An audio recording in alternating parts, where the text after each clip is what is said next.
All right, beautiful. We are live here at Stand Up Fight Back, where we discuss analysis and strategy for the progressive movement. Welcome, everybody. Good evening. We apologize for being a few minutes late. We had some technical difficulties, but we are here tonight, February the 26th. Wow, it's already the end of the month, Jackie. Yeah, it's It's, already in it's a month. unreal. Yes, already the end of the month. A lot of stuff happening. This has been a very interesting beginning of the year, uh, especially when it comes down to the weather. Because Jackie, we are seeing, Yeah, what happened in January with the massive storms that we had. We need them. We do need those kind of storms when they come in, so they bring a lot of water. Uh, but they do create a lot of damage as well. yeah, So the good, the bad comes with the good comes with the bad. And we have to deal with that. But we definitely need the water here in California and other states as well.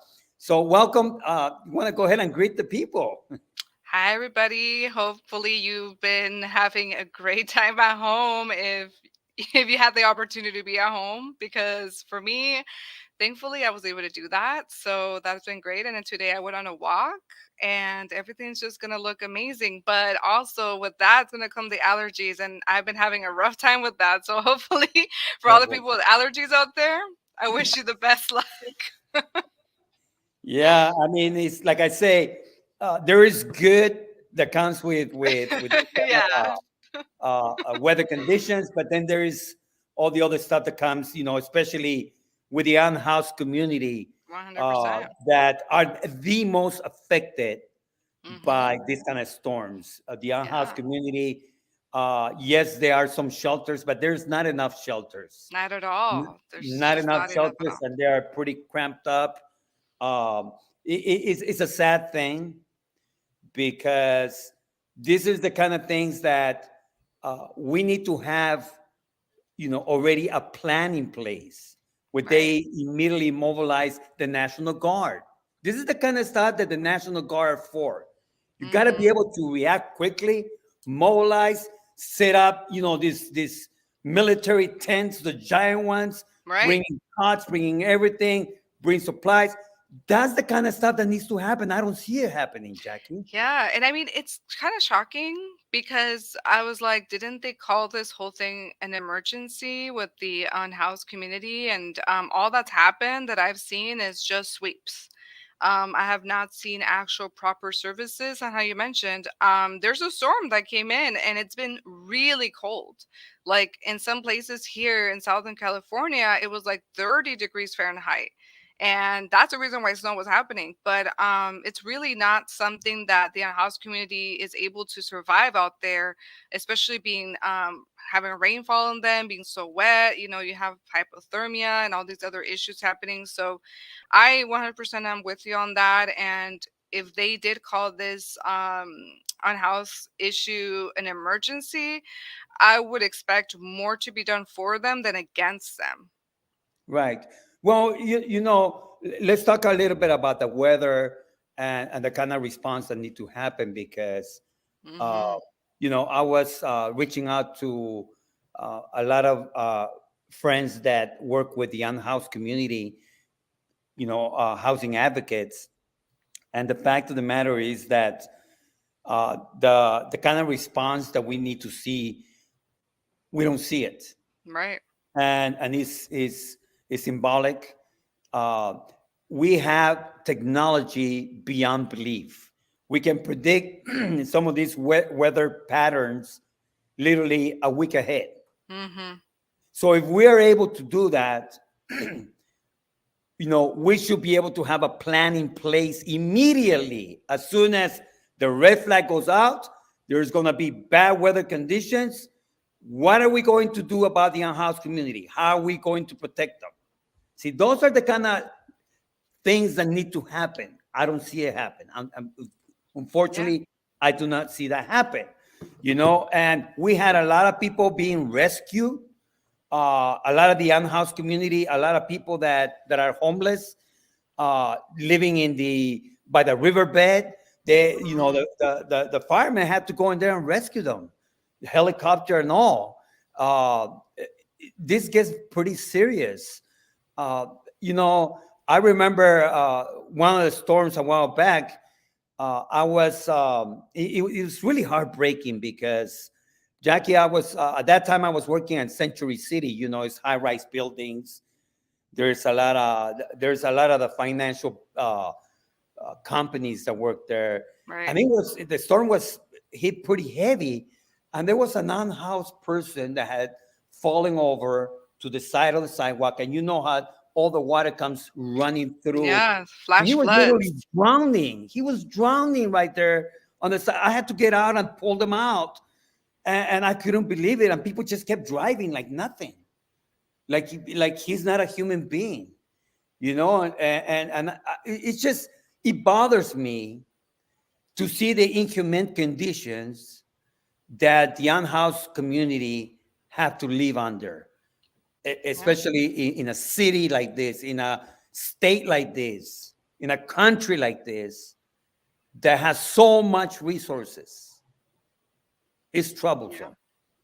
It is really troublesome, and it just comes back to the same thing. I feel like when it comes to disregard for life, we live under really a capitalist system that does not care for life. It's like who has the ability, the mental capacity, the physical capacity to do whatever it takes to get money to provide themselves for housing, to get food or whatever.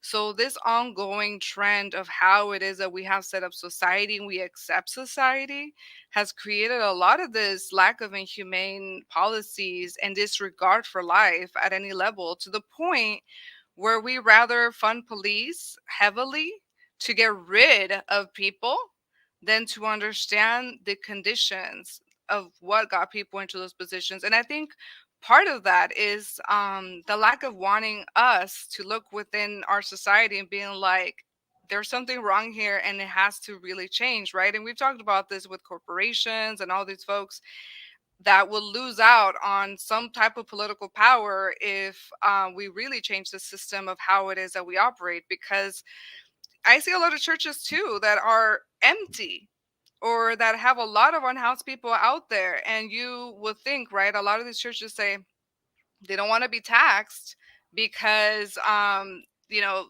their exemption of religion or whatever. But I'm like, but at the same time, a lot of these churches think and say that we should be helping the poor, and that poor is just a helping the poor is just a personal responsibility. And it's like it is not, when there's institutions that are failing like the government, and then churches who are not getting taxed, who have all of these people outside of their churches and empty churches where people could be in, where people could be helped, where the Jesus thing would be to help them, but the government doesn't want to tax them. They don't really want to help people. So where does that humanity happen? A lot of mutual aid, a lot of groups like yours, Food for Health, and a lot of other folks who do a lot of the work to ensure that there's some type of program, some type of aid, and it all comes down to those groups. And a lot of the times when I see activists who are trying to protect people in tents, a lot of the times the right wing or even moderates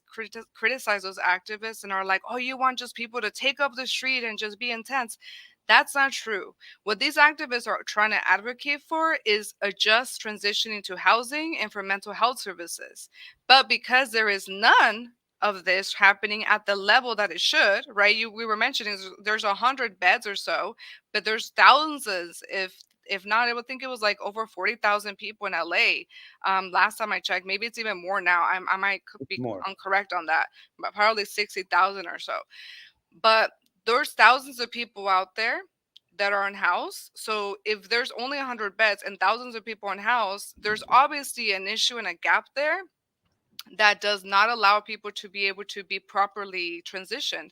Then, what a lot of activists want people to understand is that if you're gonna not provide enough beds and enough shelters for these thousands of people, then people in tents is a better way for them to be living than being not without a tent, being in the cold, and then the rain falling directly on them.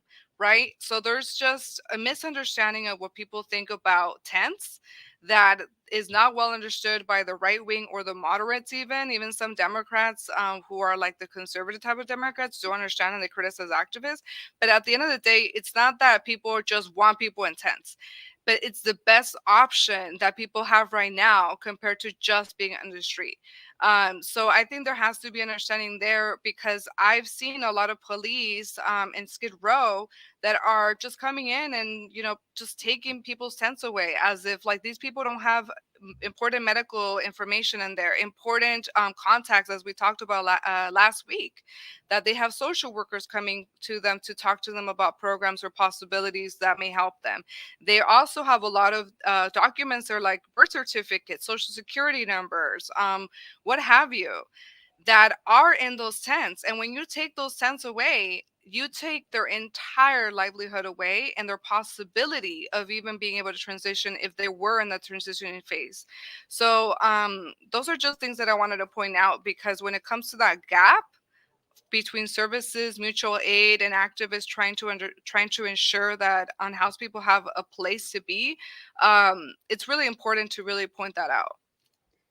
Yes, yes, indeed. So, again, the weather conditions here in California have been pretty extreme. We had a Yeah. blizzard. We had snow at some of the lowest levels that we have seen in decades.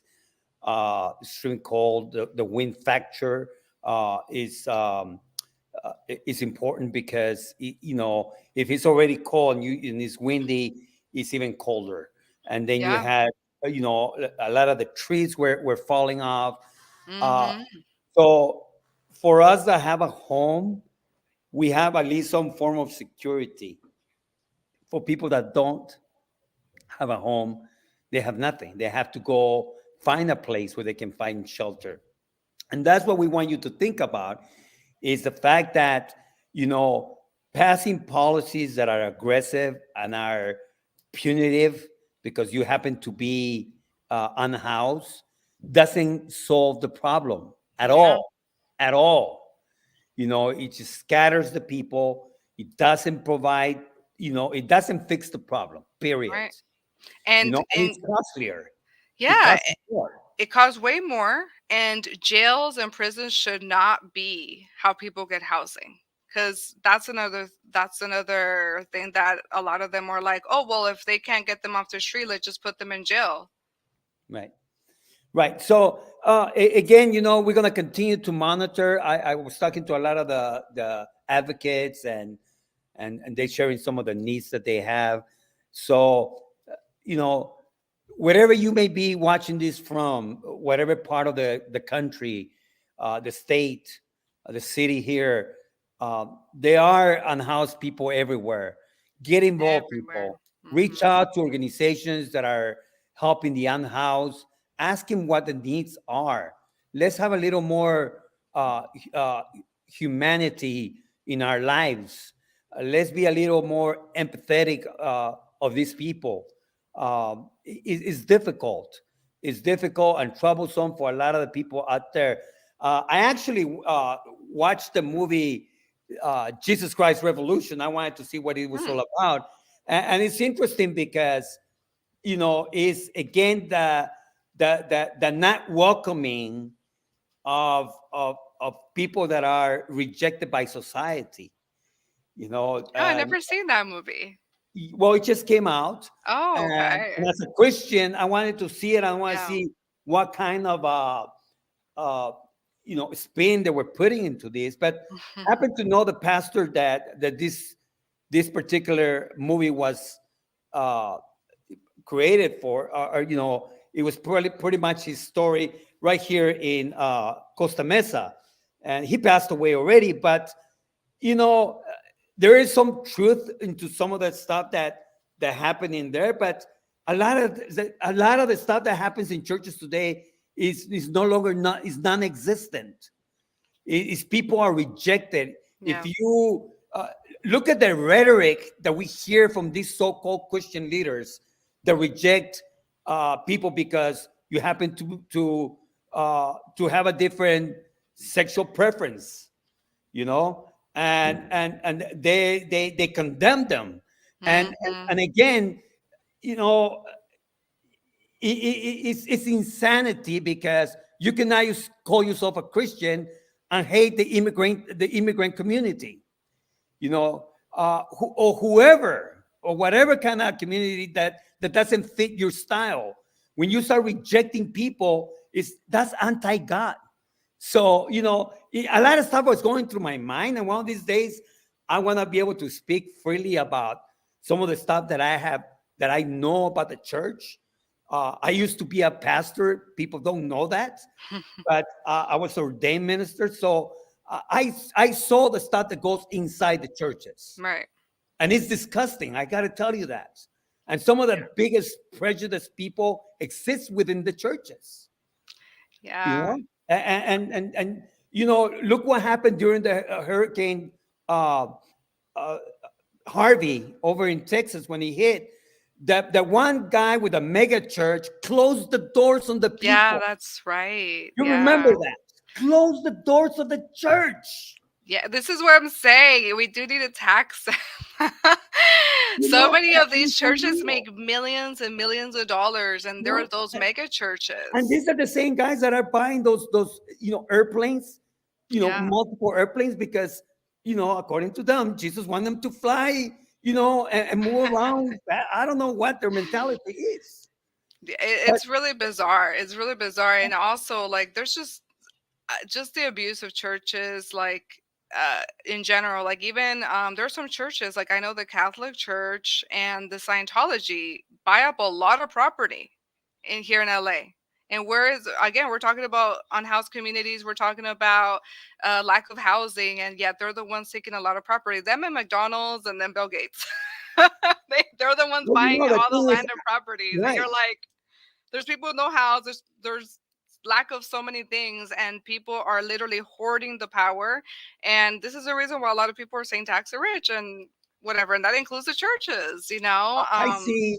I see people sleeping outside the church at the Me doorstep too. You with the know, doors closed. it's so Let the bizarre people because in. I was on Nextdoor because I like just seeing what's around my neighborhood. It's like literally the ultimate achievement app for like your neighborhood. But this lady here in East Northeast LA, she was like, "Oh, what number can I call now? Because I've called the cops on this homeless guy that's just outside of the church community center." And some people were like, "Oh, call this number or call the cops again." And other people were like, "You should be embarrassed of yourself. You're a church community center and you're trying to call Mhm. the cops on a homeless person that might need your help." And it was just funny because there was like some people like literally telling her, well, like, "What are you doing?" And other people were like, "Oh yeah, definitely get that guy Encouraging out it. of it," you Right. know? Right. But you see the kind of mentality that, and I gotta say it because that's who you hear this rhetoric coming from, the Republican Party, where Mhm. they call themselves God fearing, party, a party of morals, and they are very morals with the policies that they pushing. You cannot call yourself a Christian and hate the immigrant community. You cannot call yourself a God fearing person and hate people because they gay.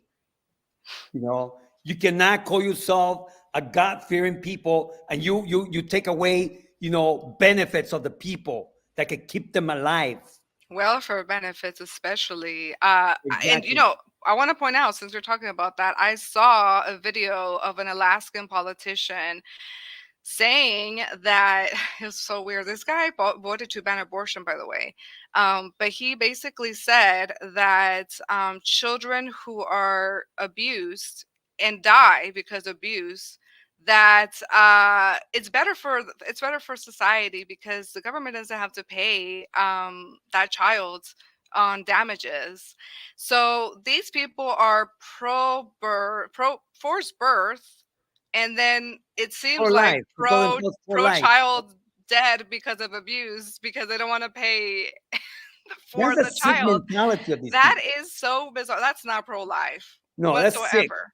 That That is guy sick. is sick in the You're head. right. You're right. He's You sick. know, they're 100%. sick in the head. Anybody that would think like that is sick in their head. They don't deserve to 100%. be, having positions of power. They don't deserve to be representing the Yeah. people. These people need to be an institution. They need to be checked by a, really, I'm serious. It's like, how can you even think like that? Because they're Christian fascists. They're honestly fascists. Like, Jesus. uh, a lot of the times I'm like, are these people really mentally ill? But honestly, more than anything, they're power hungry, and that makes people very devilish, very evil. And when you want power, and because a lot of the times too, like when COVID happened, for example, a lot of these Christians, right, they were like, oh, God will protect me. I don't need a vaccine. I don't need a mask. But then at the same time, are like, oh, I'm not ruled by fear. And at the same time, they're telling you, oh, fear the LGBTQ kids, fear the trans kids, fear the abortions, fear women with empower, Like, it's like, wait, so you're telling everyone not to fear COVID, but fear everything else Well, because why we're do out you to even get need a you. gun then? Oh, If yeah, he's not that going to protect you, why do you need a gun? I don't know. I mean, I mean, serious, I also serious. thought God protected them, right? Well, no, seriously, this is the biggest thing. Is that's how I like talking to people that about this issue, especially Yeah. Christians or people that wanna you know have a certain position. That it's nothing wrong with guns and blah blah blah. And, God wants us to defend ourselves and all that. It's like, no, either you trust God or you don't. If you need Yeah. a gun, then your God is this small. You know, so it's just one of those things. But again, we're never gonna win on this. It's gonna go back and forth. But It's always Jackie, gonna back and forth, but I want to just wrap this up though. Like at the end of the day, it's they do what they do for social control and for power. I think that's just where it ends because when I used to be part of the church, most of the time, a lot of the actions that they told me not to do or to do were based on fear. It wasn't based on love, and it wasn't based on comprehension, understanding. And then when I pretty much left, I was like, wait, I'm able to actually rationalize what I feel and what I think, not based on what just I'm being told, because sometimes it was just based on, don't do this because it's against God. But it was never like, do this because this is for love, this is for your community, you know? I always used to say in the Bible there is, you there is more do's than don'ts. And the problem is that Christianity focuses in don't do this, don't do that, don't do this. There is more do's. If you focus on love, if you focus in being a doer, in getting out there, helping your community, doing this, doing that, you ain't gonna have time for the don'ts. No, you ain't gonna have That's a time. great way to put it. It's like, that's just pretty much it. Yeah. It's like, I remember people used to, and see, this is why it bothered me. And I start seeing a lot of stuff within the church that really hurt me because, you have people that come with great needs. And what is it that we do? We pray for them. And that's beautiful. Hmm. I believe in prayer. But then as soon as you finish praying, everybody goes home and the person is still in the same condition that he came in under, Yeah. especially if he didn't have a place to stay. You know what I Hmm. mean? Or he didn't have money for medication, whatever. It's like, yeah, prayer is good, but it has to be, supported with action. Action Right. is even better, you Yeah. know? And then after you do what you gotta do, then you go ahead and pray that God will maintain them. But you see, it's that kind of mentality that exists today, where people are self-centered, Hmm. we glorify things just by name, but there's absolutely no action. And politicians are really good at this. Oh You yeah. know, churches are really good at this, or Christian, so-called Christian leaders. There's a lot of them that are really, really good. I know Hmm. some pastors that they are the example of what Christians supposed to be. But there's a lot of them out there that, again, what Power good does it, money. yeah, what good does it do to have beautiful, beautiful, beautiful churches, and you empty inside, you dead inside. It's almost like a cemetery. Everything looks beautiful on the outside, and inside is nothing but dead bones. Yeah, and just false hopes because the people who are there are usually the ones who can pay. So it's like, where is the type of church that is actually following Jesus? Because that's very rare. Yeah. So, Jackie, I know that you wanted to talk a little bit about uh, the the issues right now with abortion, and maybe Hmm. go ahead and lead us into that conversation. Sure. So basically, I'm going to be pulling this up. So it's a case right now. So basically, in November 18, 2022, the FDA had approved the medication, I always can never say this name, mifepristone, and the other medications were the two pills for abortion. But now a lot of anti-abortion groups want to sue the FDA to basically ban one of the drugs for abortion nationwide, and that includes California, that includes all of us. So this is the reason why a lot of people, when we talked about abortion and the overturning of Roe v. Wade, some people were like, well, I'm fine, I'm in California, or I'm in Oregon, or one of the west states, or another blue state that has legal abortion, or that has now restricted it.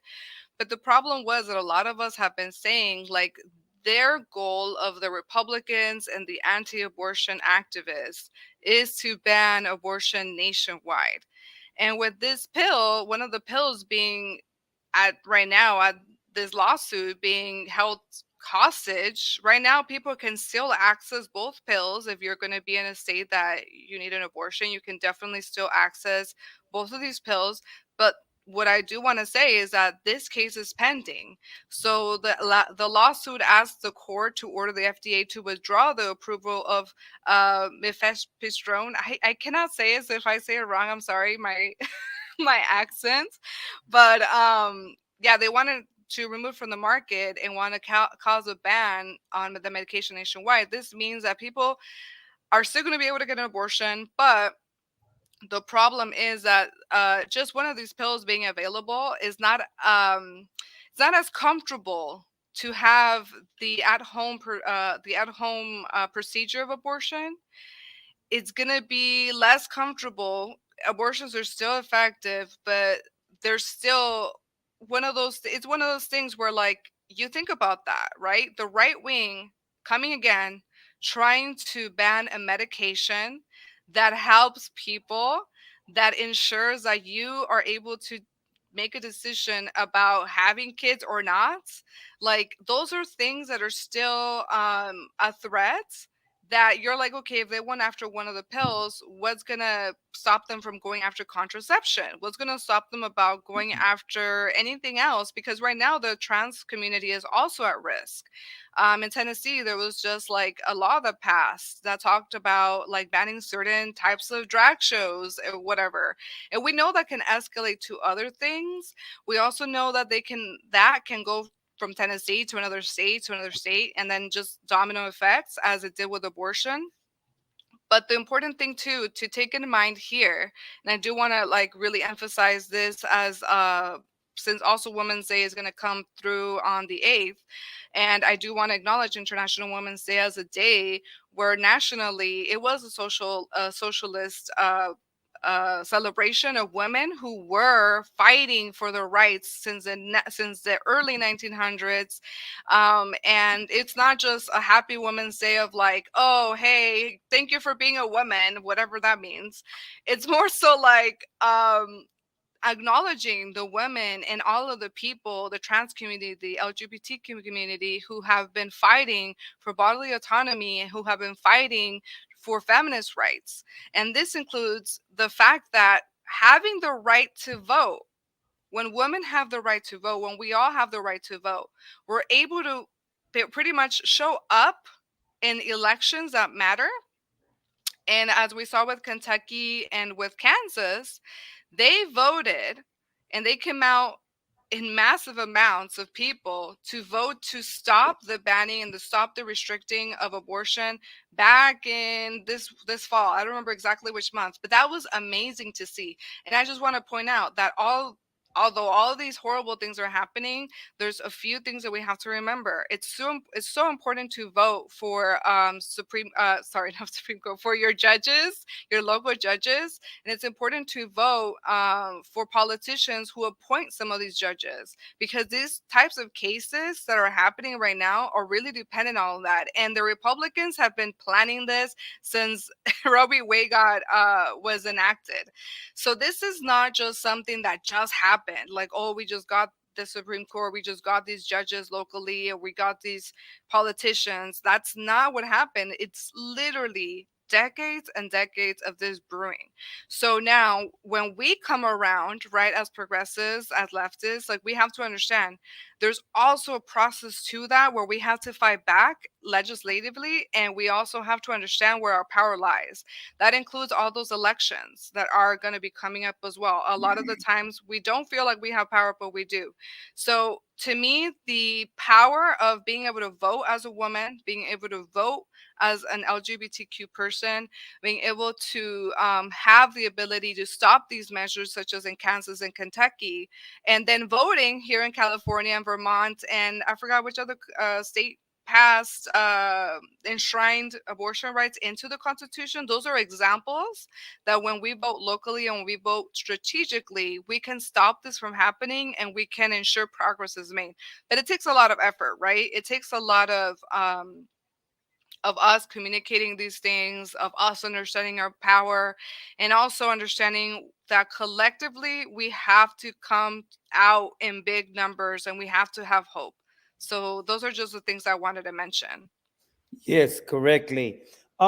Jackie, so thank you for that information that is happening and will continue to happen. And we're going to see, more push being done by the conservative or the right wing uh, of this country, where they continue to attack, rights of women, etc.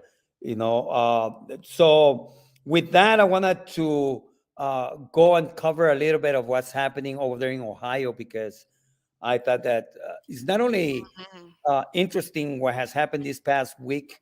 We know that yes, there was a big accident there, a derailment of the train that brought a lot of death to animals and in the environment. Yeah, Uh, the there rivers. was, my understanding, there has been no people that were killed to this, but it doesn't mean that that should not be taken serious.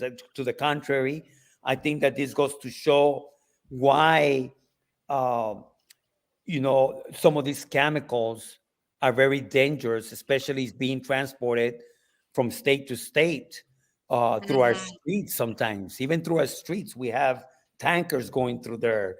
We have pipelines going through. And by the way, uh, the Dakota pipeline, that was 6 years ago. Wow. I was thinking about that yesterday. I'm like, oh my God, it's been 6 years It's uh, wild. since since uh, since that movement started, against the Dakota pipeline. But it goes to show that even through the years, you know, Native Americans were right. How many spills have we have gotten?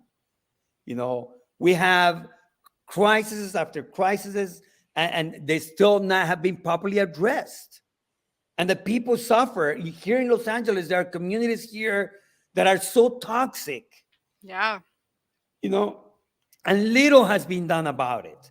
They throw money at it to say, these corporations come in like Exide and say, oh, we're gonna, they get penalized, but the amount of money they get penalized doesn't solve the problem. And it's Especially, not. I don't even especially, think they did actually, Carlos. no, I mean, there's still major problems, and especially because just as these people, create these huge problems for our communities. You have political figures that continue to fight to deregulate, Right. to take away protections of the people, Yeah. safety nets, safeguards. It's insanity from these people that are sitting in office. That instead of making sure that the people are well protected, with making sure that if there's any kind of transportation, I'm not advocating for all these chemicals. I think that we should go green. I think that we shouldn't have to have all these things, going in trains. If we had different kind of source of energy, for example, there's a lot of problems that will be solved, a lot of Yeah. potential catastrophes that can be solved. Yeah.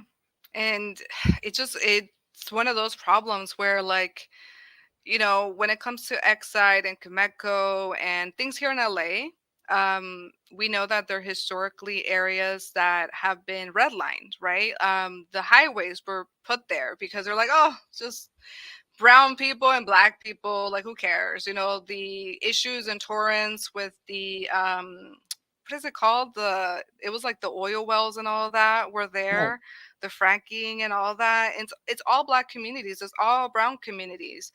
And it comes back to that where, like, companies and corporations sometimes, not sometimes, all the time, really Oh, fund a lot of these politicians. And, like, look at opensecrets.org, or is it .com? I forgot. Let me just check if which one is it for sure. But yeah. this website gives you, like, the knowledge of where it's .org, so opensecrets.org.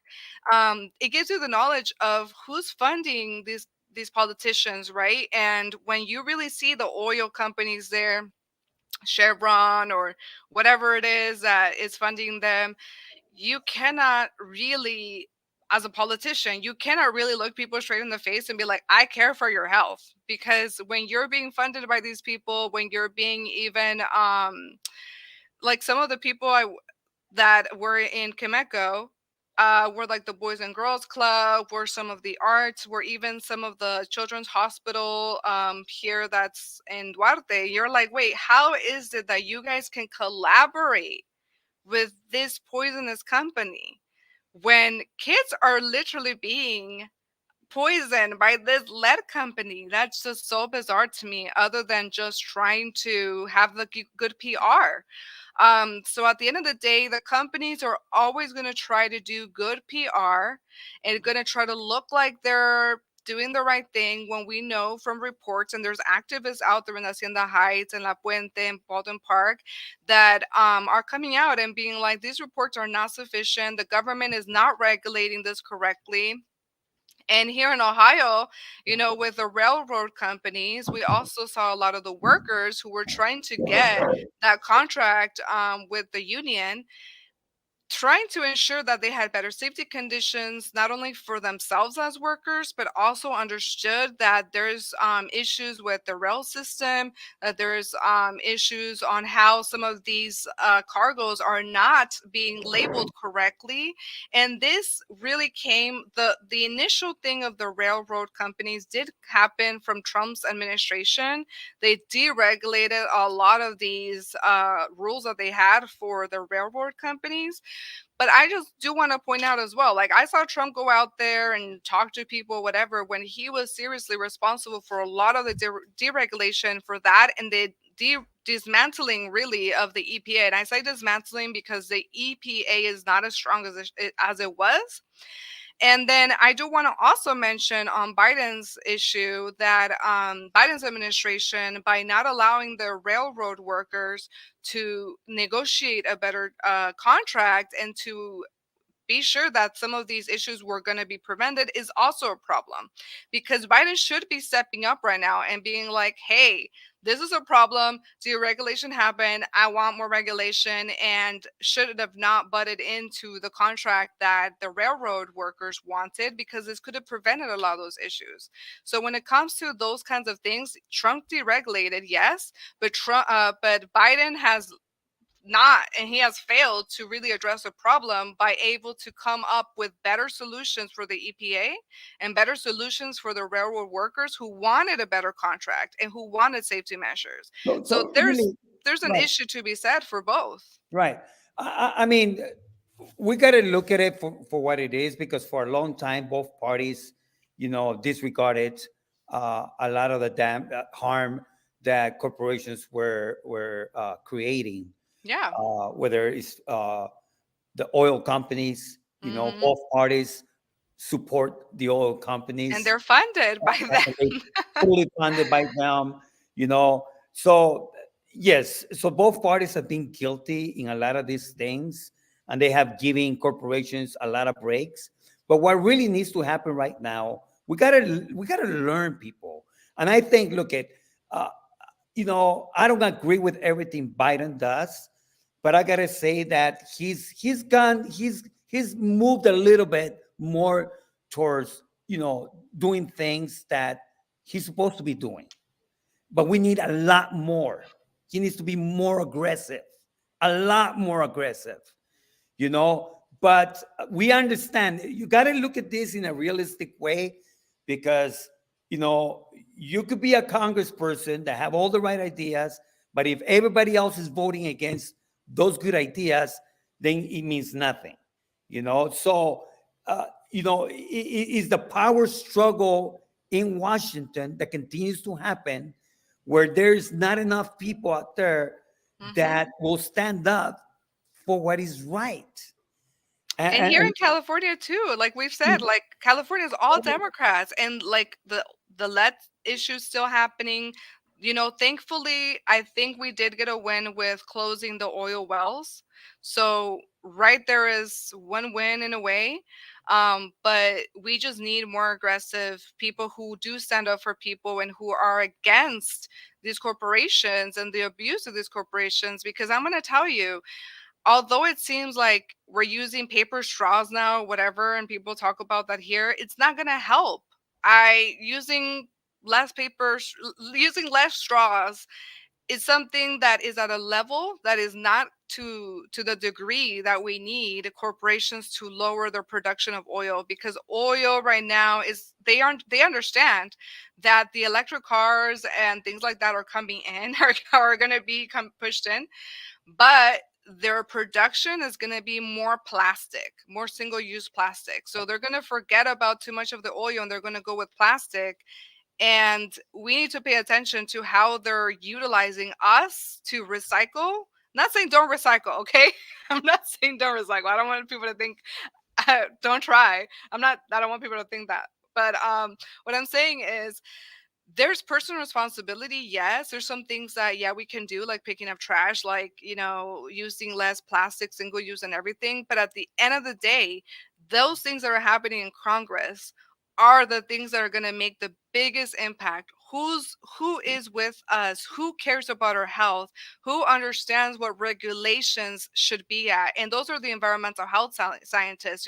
We should be looking at the scientists to be like, and the indigenous people being like, what is the best way for us to ensure that we have water, air, and land that is healthy right. to be in? So some of the positions that really what needs to happen right now, especially in light of what we saw over there with train derailment, we should take the position to that we need to demand to strengthen rail safety by increasing fines against the companies. I'm talking about real fines, not just a few $1 million. You gotta really go after them and make them pay, and also by applying vigorous and meaningful regulations, Mm-hmm. uh, and that's on all forms of transportation. That's what needs to happen right now. I want to say this, and again, we all know that what Trump went to do over there in Ohio, it was nothing but a political Of stunt. course, it was a show. He took Trump, listen to this. When we had the fires that killed people here in California, it took Trump 3 weeks to just mention it, just to mention the fact that there was a huge crisis happening in California. 3 weeks, people. It took him 3 weeks. So when we see the kind of rhetoric that comes from them, it's garbage, It is and we know that. garbage. We know that it's just garbage. They're never going to be for regulations or for deregulation. the fact of the matter is that you know he's going to go and play to their base. When there Yeah. was Hurricane Laura, I believe it was, that hit Louisiana. That was on February, I believe it was the 27th. Uh, on the 29th, Trump was on the ground because that was Louisiana, a red state, and he needed the boats. When the hurricane hit over in Puerto Rico, it took him 2 weeks to get there. And how many people did he killed? You see what I'm saying? So Yeah. all this garbage that he cares and America first is garbage. It's And it's garbage. just an opportunity to kind of be like, oh, like, look, I'm here. But it's like one of those things where I'm like, again, I criticize both. I really do. But at the same time, We we do. have to understand that this is all for show. Like, this is not for him to be like, hey, let's make better regulations. Because again, he was the one who was the first one to deregulate everything and to break up the power of the Yeah. EPA. So it just comes down to that because they never care about the environment. In fact, when the whole gas stove issue came up, right? They're like, "Oh my God, they want to take our gas stoves away," instead of thinking like, "What is the best way to Right. ensure that people can cook at home and not like get asthma and a bunch of other diseases?" Well, they Right? downplay everything. They They downplay do. everything. That's what they do. They downplay. They laugh at it. They think it's a joke. When we talk about climate change, Oh they yeah, they still don't believe deny in it. it. They're the Yeah. biggest deniers. They don't even believe in it.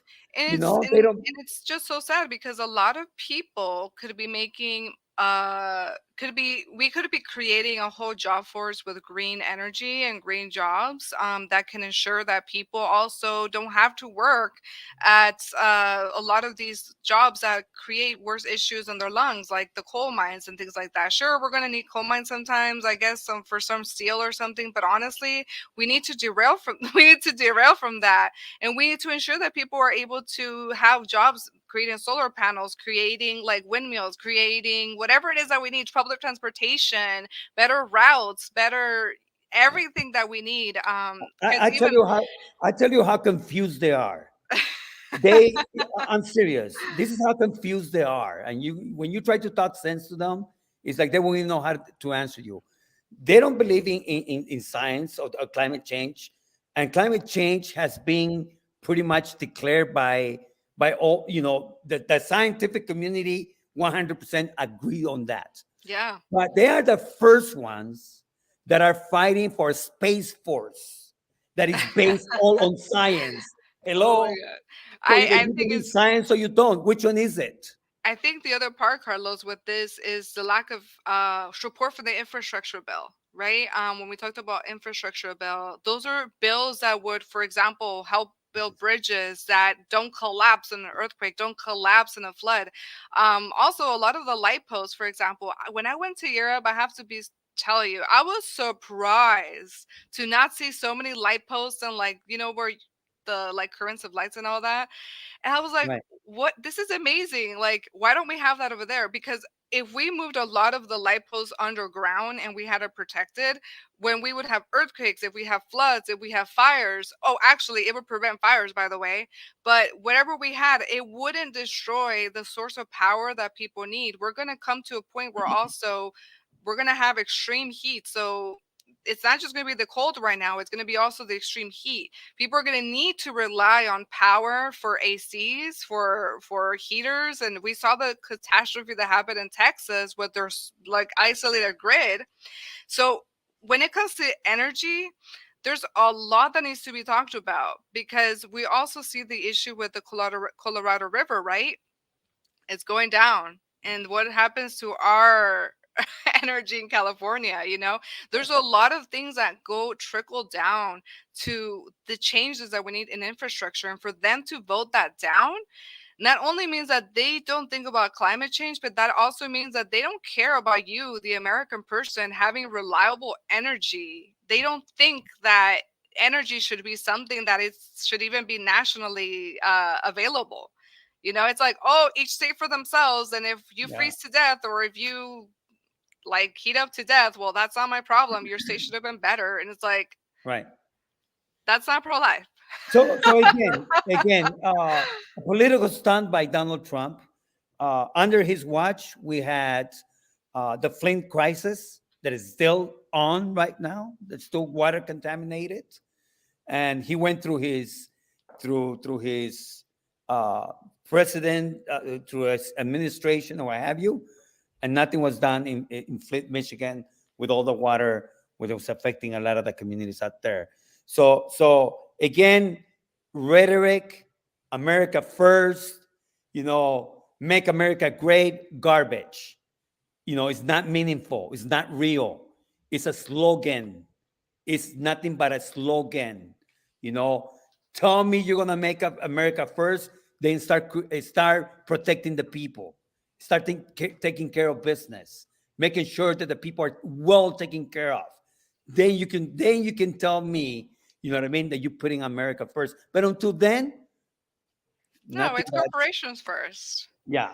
I mean It's that's all it capitalism is. first. But Jackie, it's really interesting because here's another one, and look at when we see the kind of people that are being elected to Washington, Yeah. and the mentality, just like the guy from Alaska that Oh came out with yeah. that crazy stuff, and you look at the rhetoric that is coming from some of these uh, people that are coming in Washington, like Green, like Congresswoman Or Green. Borbet. Oh my God, there's Oh so my many at this goodness, point. calling for a national divorce, I right? no longer I no longer feel imposter syndrome. I'm like, I'm doing fine. But check this one out. With all the major mass shootings that we are seeing, Hmm. the Republican Party had that disgusting idea to call and push for a bill that will make the AR-15 machine gun a military weapon to be the national weapon of the United States. How Wow. sick is that? That is so crazy. That is one of the sickest things, especially when you're seeing so many. And guess who's Oh actually my God. sponsoring this? I mean, Uh, they were wearing the little pin. I saw them wearing a pin one time, right? Like a yes, little gun instead of the flag. Like that. but the I bill don't the even bill know. was presented by a gun store owner, Representative Barry Moore of Alabama. He owns a Oh, gun store, and this is why he's presenting this. And he's also supported by Representative from Colorado, oh Lauren Boebert, God. and also Andrew Klein from Georgia. And guess who else? Major League, whatever, MGT. No, no, No? Mr. Santos, Oh my the God. guy in chief. Mr. Santos He's is a bizarre actually one. endorsing this. Is actually signing on this as a Wow. co-author of He this stuff. wants it looks like he wants some favors. Oh, sweet Jesus! But can you imagine we having huge problems with mass shootings? Some of these really serious shootings that have taken place Yeah. has been with AR-15s, and they want to make that the national weapon, the national gun. You know, that's sick. Yeah, it seems like a lot of the times these are just stunts to get a lot more wackiness, kind of like getting more of the attention of I don't even know. I haven't even really seen too much commentary on this, but I'm just wondering like what is it that they're kind of going at with this? Because from what I know too, a lot of these guns are not just a problem here in the United States. They're also a problem in Mexico. They're also a problem in a lot of places where like they're getting massive amounts of guns sent down south of border, causing a lot of the wars. Pretty much, they're happening in Mexico. They're happening in Central America, whatever. So when they're talking about a national gun, it's not only a problem here in the United States, it's the symbol of what this country really represents, a violent place. There's people from other countries who have been in violent places coming here and they're part of a shooting. And they're kind of like, I fled my country because I thought my country was violent. Now I'm in the middle of a shooting here at the supermarket. It's really really depressing too for kids to now, one of the surveys from students that was also asking questions to students like how safe they felt, like all of that. They feel very unsafe in school. They are not You know, sure, and you again, know. and the trouble that I have is that these are the people that are sitting in Washington and they are glorifying guns. They Right. are glorifying guns. You know, guns only do one thing, and that is to kill. They Hmm. destroy, they maim. And it That's what really, guns do. and one thing that we Nothing also else. have to no, and it's one thing that we also have to remember, that gun control has always been against people of color. So like when they fear the Black Panthers from having guns, it's like, oh no, Reagan banned a lot of the guns here. He made a lot of restrictions to gun access. But when it's white people, when it's people who fit the agenda of the white supremacists, oh, it's fine. Like it was just a mental health problem. No worries. You Like know, we can totally just, everybody needs a gun because like everyone's in danger, and it's like, right. wait a minute, like And there's of a course, danger because policy is a right. problem. And of course, they want to bring their guns to the Capitol I because mean, yeah, she it's was their doing Second that. Amendment right, and they have a right to bring their guns to work. You know what I It's mean? just so These people are wild. sick in the head. They're sick in the head. you know I do want to talk about something that you mentioned, Carlos, when you said something about being the only vote, right? In Congress, or in just in general as a politician. I do have to say, like, city council here in LA gives me a lot of hope to see the new council people voting no on certain things or voting yes on certain things. But I also have to say, when it comes to the Senate race that's happening here in California, I did want to touch a little bit on that. Barbara Lee was one of the only, if not one of the only House representatives who voted no on the war that happened in the Middle East, and she voted no on the Patriot Act. That to me, I was like, when I saw her That's race, I was like, leadership. interesting, because That is leadership right yeah, there. because she also got death threats for And voting no on yes, these things, and that's exactly what happened. Actually, Jackie, I happened to speak with her this past Friday. She was here in Los Angeles, so I attended a gathering. And we had a conversation. And as you all know, she has announced her campaign to run for Senate, and I think she will make a really good senator to represent the state of California. She's progressive. She, like you say, she is a one of those persons that of conviction, which is really important because she stood her ground and she was heavily criticized because hmm she was the only congressperson that voted against the war in Iraq, and it turned out to be that war was bad. yeah, And all you know the story. I don't have to tell you. A lot of yeah. stuff was fabricated. And she It also was said no to the Patriot Act, which is what's exactly invading our privacy as well. Still exactly. continuing. So she's a woman of courage.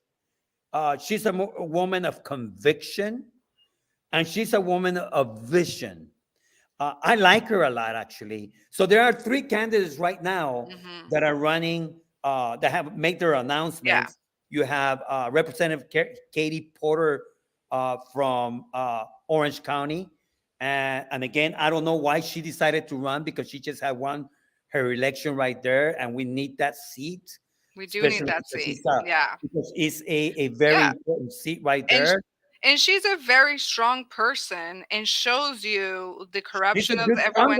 But congresswoman. we need her in that We seat. need I her in have to say, Congress, we not in need the you Senate. there. Yeah, we Then need you you have there. Adam Schiff that made his mark by the Russia, the Russia investigation, all the stuff. But he's a moderate. California Yeah. has moved away from moderate, and it has become very progressive.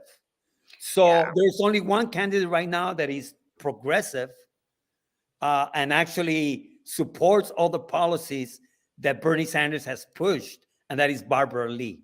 Hmm. So we are going, as far as me, I'm going to tell you that I am going to be supporting Barbara Lee for the Senate, and we are planning during our conversation, Jackie.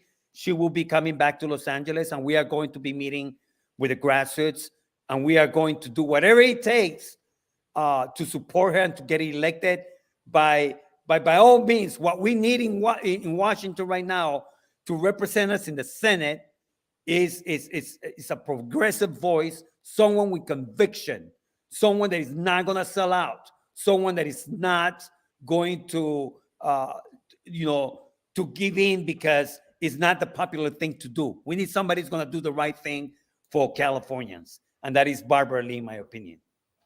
I agree with you on that. I actually got really happy that she was gonna run because I was like, oh God, finally, because I was not for Adam. I don't know how to say his Adam last Schiff. shift. I don't. I mean, like the Democratic Party loves him. Okay, like I have to say, like the establishment, and they like him because he's predictable in the way that the corporate Democrats kind of want him to, and he's socially like appealing to like LGBTQ to abortion and these things, but we need beyond that. We need more than that. And at this point, Barbara Lee is a candidate who can do that.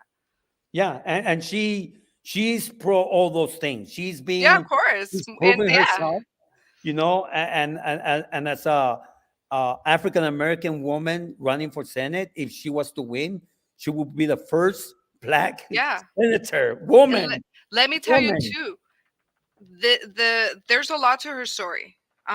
So she's also advocate for Medicare for all, and she also told her story of having like an abortion when she was a teen, and that story is impactful. And let me tell you why Medicare for all goes with that. When you say you're for Medicare for all, that means you support all of the policies that come with LGBTQ, with women, and with children. When you're for Medicare for all, that means that you feel and know that people deserve free health care at whatever stage of life you're at for whatever reason, be it for trans folks who want to have the transitional phase going on, who want that type of care, the people who want an abortion and need one can get it covered, because right now it's a horrible situation for the abortion funds, for example, that Barbara Lee is probably the only person who would understand what it means to have that experience, having it being illegal, and then having the leadership to advocate for all of these policies and even the ones that are taboo. So that's just also what I wanted to talk about, because those experiences and those live experiences are going to be also important when it comes to candidates wanting the progress for the state of California. Right. So I'm looking forward in continue this conversation with Representative Barbara Lee, and candidate for U.S. Senate.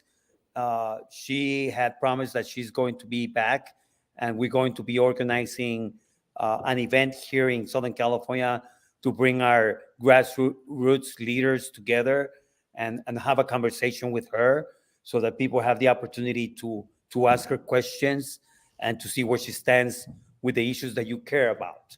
Uh, Yeah. th- that's my position. You do your own research. You support whoever you think you need to support. But I can tell you this, that based on the stuff that the people that we talk on the streets, on the ground, and everything, there's a lot of need, and we need somebody like her to be representing us, so that we can have the resources that we need here in California. We need more of that, Yeah. not less. We don't need to go in the middle. You know what I Mhm. mean? This is a progressive state, and we gotta continue to push Yeah. that direction.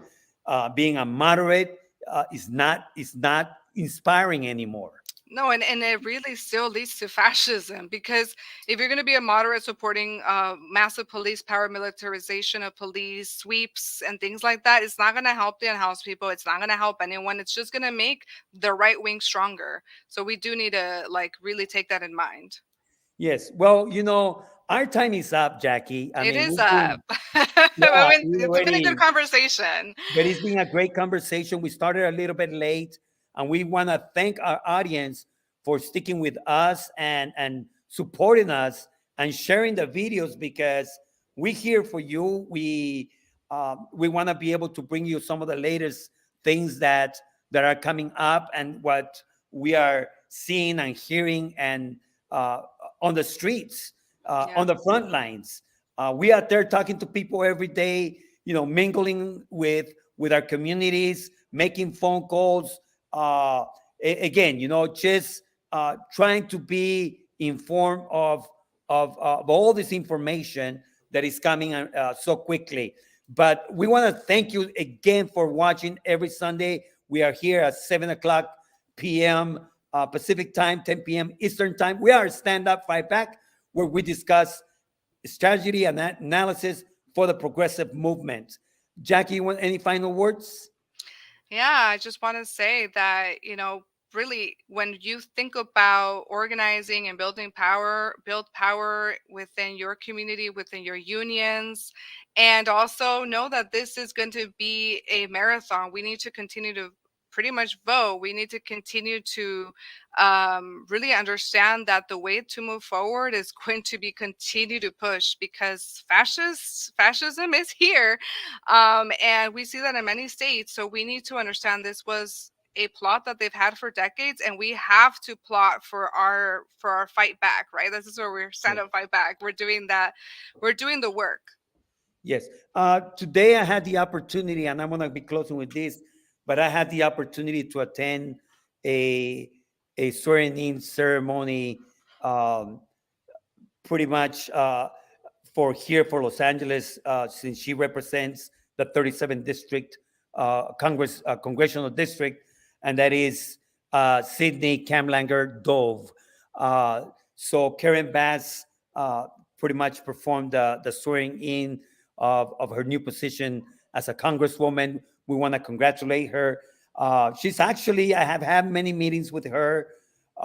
She listens, and this is, I'm just telling you something that I know about Sydney Kamlanger, that she reached out to me a few years ago, a couple of years ago, and we began to have meetings and discussions on issues that we care about. And since then, she's been very, very attentive. She meets with people regularly.